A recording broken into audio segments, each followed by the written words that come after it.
Good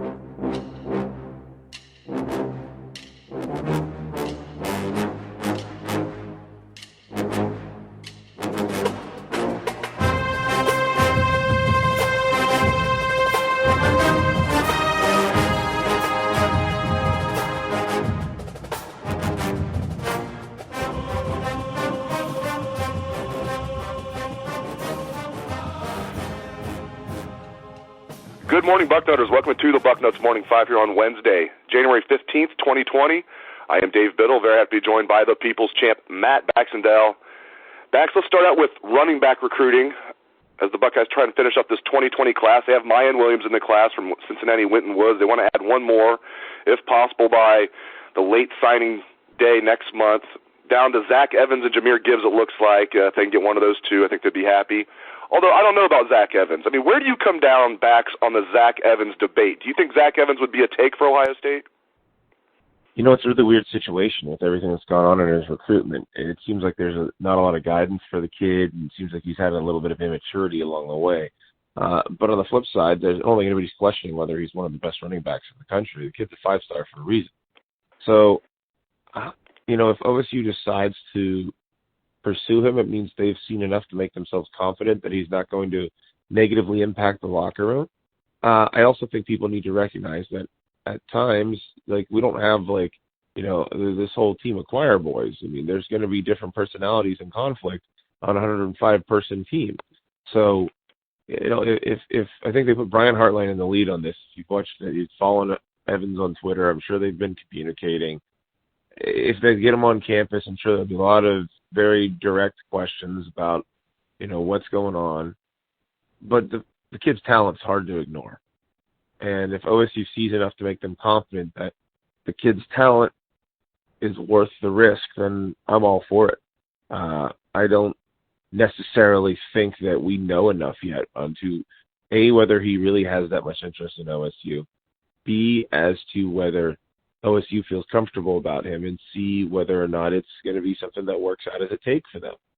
But I do think they're doing their due diligence. That's probably the prudent thing to do right now. Jahmyr Gibbs will take his official visit this weekend. Are you optimistic at all that Ohio State's going to land him?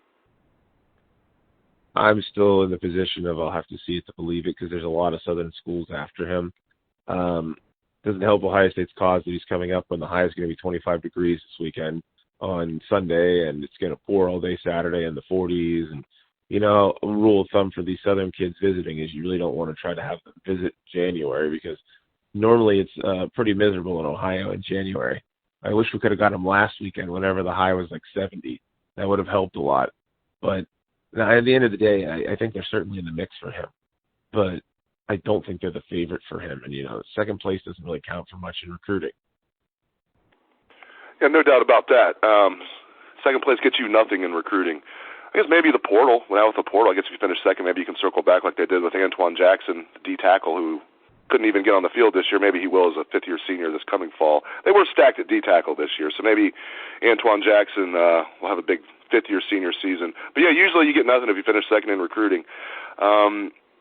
Let's look at the 2020 schedule. I've been looking a lot at the 2020 schedule lately for the Buckeyes. Obviously, it's headlined by the Week 2 game at Oregon. I love that. The Ducks are losing a ton of players off last year's team. You think Ohio State's losing a lot? Oregon's losing a ton of guys. I think they're losing their entire offensive line, plus obviously quarterback Justin Herbert and a bunch of other guys. But it's an interesting schedule, Bax, at Oregon, and then the other two non-conference games are Bowling Green and Buffalo at home. The crossover games, Iowa at home, Nebraska at home, at Illinois. Not too bad there, especially beginning to play at Illinois the week before Michigan. I like that. I don't think Illinois is going to be – I know they made a bowl this year. I don't think they're going to be very good. It's interesting, though. Middle part of the schedule, at Michigan State, at Penn State, back-to-back weeks in October, and, of course, the Buckeyes hosting Michigan. Just your overall thoughts about this 2020 schedule, Bax. Well, Oregon's interesting. I was watching Jamie Newman's time in the transfer portal with great interest, because Oregon was really looking hard at him. And for those of you who aren't aware, Jamie Newman was the quarterback from Wake Forest this year that a lot of people thought was going to be a big-time kid through the portal this year, and he ended up at Georgia instead of at Oregon. So that's a good thing for Ohio State. That trip to Oregon is going to be fascinating because, you know, Mario Cristobal has been recruiting really well up there. sort of in the lack of USC or to a lesser extent UCLA being dominant with the California kids and recruiting like they should be, Oregon's been taking advantage. They've been getting a lot of the top kids from California in recent years. So they do think this Oregon team is definitely talented, but we don't know anything about who's going to be their quarterback right now. And Ohio State's going to waltz in there with Justin Fields. So that's going to certainly be to Ohio State's favor. The Big Ten schedule is interesting. First of all, Iowa and Columbus is really nice because I don't remember the last time they actually came here. It seems like we always have to go out there whenever we cross over with them.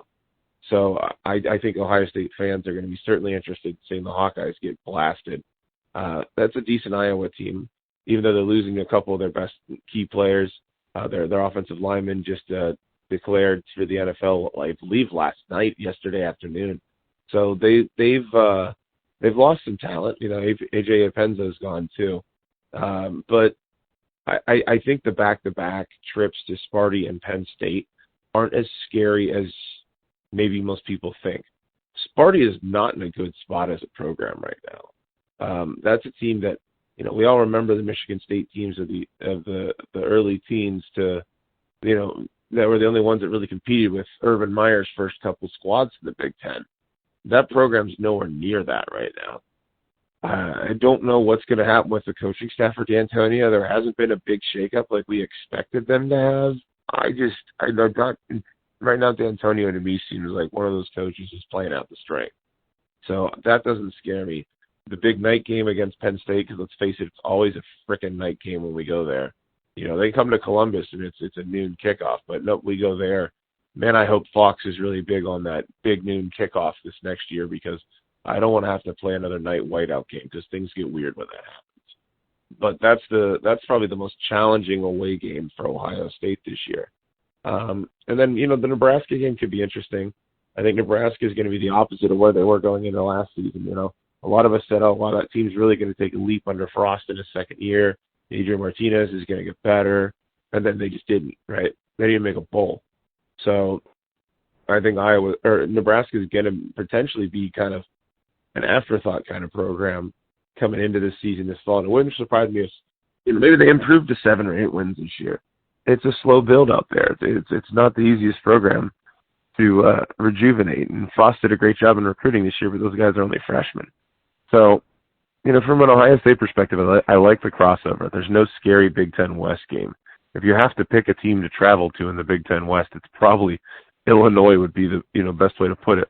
And while I'm sure it'll be 45-mile-an-hour winds and 15 degrees when they go to to Champaign to play the Illini, in the end, I think the schedule is favorable for OSU. And, you know, especially the Oregon game. That's a marquee game. Oregon's going to be a top 10 preseason team, even with their losses.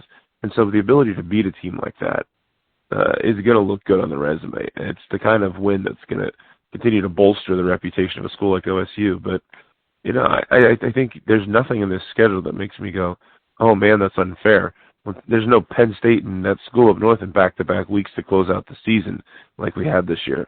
So, oh, and then they also get to avoid Wisconsin, which is something we've all been wondering for a while about anyways. So, end of the day, I think it's a good schedule for Ohio State.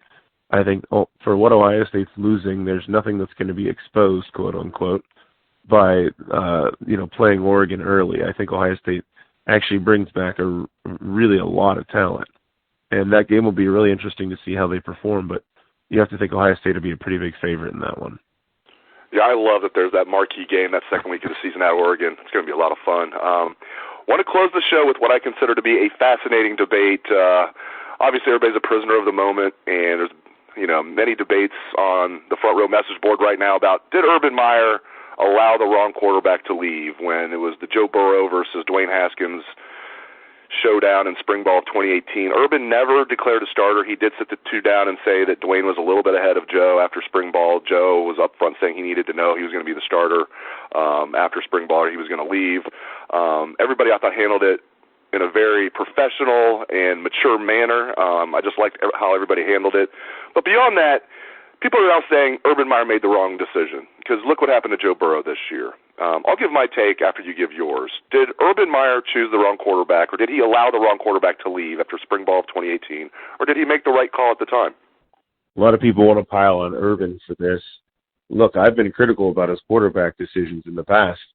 Starting J.T. Barrett through 2017 was an absolute mistake, and that's not revisionist history there. But the truth is, I don't think anybody can do anything other than say that it was the correct choice for all parties involved. First of all, Dwayne Haskins was coming off of beating Michigan. He came into a game they were losing, and he engineered the win. It's really hard to have Joe Burrow beat out Dwayne Haskins in that scenario if he's not clearly better. Second of all, Dwayne Haskins threw for 50 freaking touchdowns last year. Joe Burrow threw for 16. Like, nobody was saying this last year, right? Nobody under the sun thought that keeping Dwayne Haskins over Joe Burrow was a mistake when Haskins was a Heisman finalist last year. Third, Ohio State's quarterback this year is a kid named Justin Fields that they have for not just this year but the year after. You don't get him if you keep Burrow. And Haskins maybe leads. Maybe Haskins is going to be the starter next year would be the way this would have worked out. I don't know. But you don't have Justin Fields, who threw 40-something touchdown passes himself this year. I get that Burrow had an amazing year at LSU. He had an amazing year as part of an innovative offense with one of the best offensive minds in the sport right now in Joe Brady, who they brought in only this year. You cannot say that Joe Burrow would have done exactly what he did. There are people who say, well, Joe Burrow would have won a Heisman or national championship at Ohio State.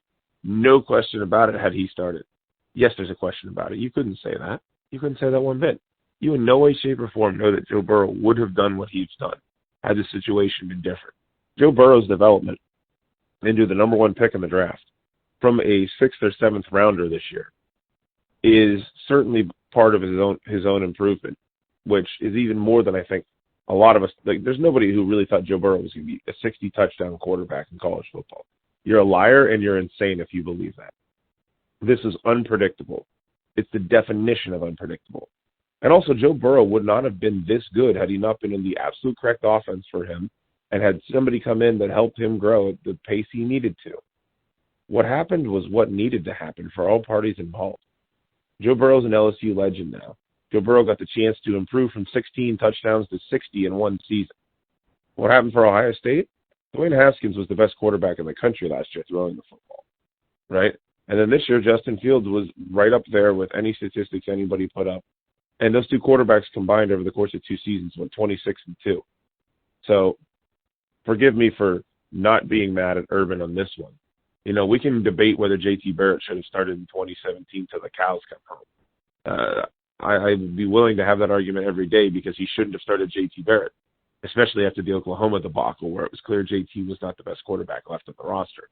And that's not revisionist history for me. I was saying he should have brought in Dwayne Haskins a week after, and College Game Day even played the audio on national TV. So don't even come at me with that one saying that's revisionist history. But 2018 and this year, look, just give Joe Burrow credit for having done an amazing job in Baton Rouge. But it wasn't the wrong decision for Ohio State. You're just retconning things if you're claiming it was. You nailed it. I don't need to add much as far as my take, because here's where I come down. Last year, Dwayne Haskins was better than Joe Burrow. In 2018, he was better. As you said, there was not one person that was saying, even the staunchest LSU fan that was saying Joe Burrow was better than Dwayne Haskins in 2018. In 2019, yes, Joe Burrow was better than Justin Fields, but not by much. When Justin Fields was healthy and able to run, he was right there with Joe Burrow, in my opinion. And the only thing that kept his stats down, even though Justin Fields had excellent stats, was that he was not playing in the second halves of most games where Joe Burrow was. So by the end of the season, okay, Joe Burrow had a little bit better of a year than Justin Fields. LSU fans might say he had was more than just a little bit better. I get it, but there wasn't much of a gap between Justin Fields and Joe Burrow this past season, as great as Joe Burrow was. That's how great Justin Fields is. And then, as you mentioned, Ohio State will also have Justin Fields in 2020. If they would have kept Joe Burrow, they would have had a worse quarterback in 2018 than Dwayne Haskins, because Dwayne Haskins would have left. They would have been in good shape this year, of course, 2019. But then 2020, who's the quarterback? True freshman C.J. Stroud? Maybe. Maybe another transfer quarterback? Who knows? But it wouldn't be Justin Fields. And I think at the time Urban made the right call. It was very tough for him, very tough. And, again, he never said, this is my quarterback. He said, Dwayne's a little bit ahead of Joe is what it was. So Great stuff from Matt Baxendell. I appreciate it, champ. Real quick programming note, we're going to get Ryan Day today at 1 o'clock. That's really cool that Jerry Emig is setting that up, and it's cool that Ryan Day is giving some of his time to the media. He's very generous with his time. I bet we're going to get over a half hour of Ryan Day, so keep it locked to Bucknuts. 1 o'clock today, Ryan Day. We will have video of everything he says. We will have stories. Ryan Day today at 1 o'clock. Keep it locked to Bucknuts. Thanks again to the People Champ, Matt Baxendell, and thanks to all the listeners out there for tuning in to the show. I appreciate it. Hope everyone has a great day. Let's chat Buckeye swag, best damn band in the land.